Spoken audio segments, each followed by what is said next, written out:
అత్యాచారం చేసి నూని ఊరి తీయాలి, మేడపట్టి గొంతు పిసికి కాల పెట్టాలి. నేను చెప్పేదంతా లోకం మొత్తం వినపడాలి.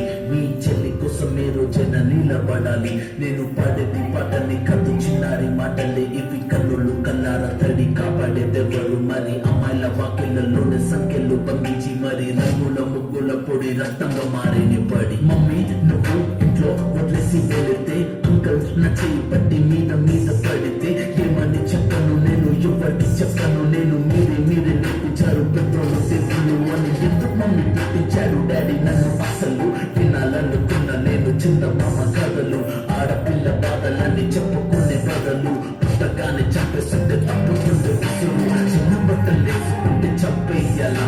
ఇంకెన్ని రోజులు దాచుకుంటే ప్రాణం ఇలా? నేను చదువుకోవాలా లేదా బడికెళ్ళాలా? న్యూస్ పేపర్ మెన్ స్టోరీ అయిపోయాని వాళ్ళ చిరునవ్వులతో కాలం గడపాల్సిన చిన్నారి మనుష్యనే రంగేసుకున్న క్రూర మృగాలకు బయట 8 ఏళ్ల చిన్నారిని హింసించి అత్యాచారం చేసి చంపిన ఘటన మానవత్వానికే ఆయన మచ్చగా మిగిలిపోయింది.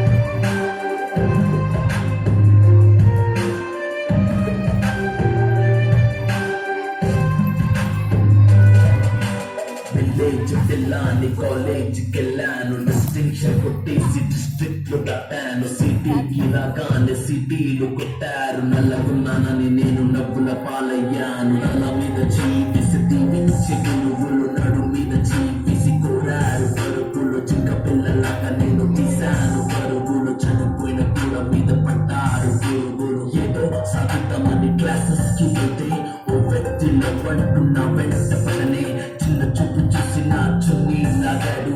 యాసిడ్ దాడుల్లో నా పేరెక్కించాడు. రోడ్డు మీద రేపు చేసి కలిసి చెప్పారు. ఇది విన్న మా డాడీ కుక్క పెట్టి ఇచ్చాడు. క్యాండిల్ పట్టుకొని వాకింగ్ చేస్తారు. క్యాండిల్ ఆరిపోగాని ఇంటికెళ్ళిపోతారు.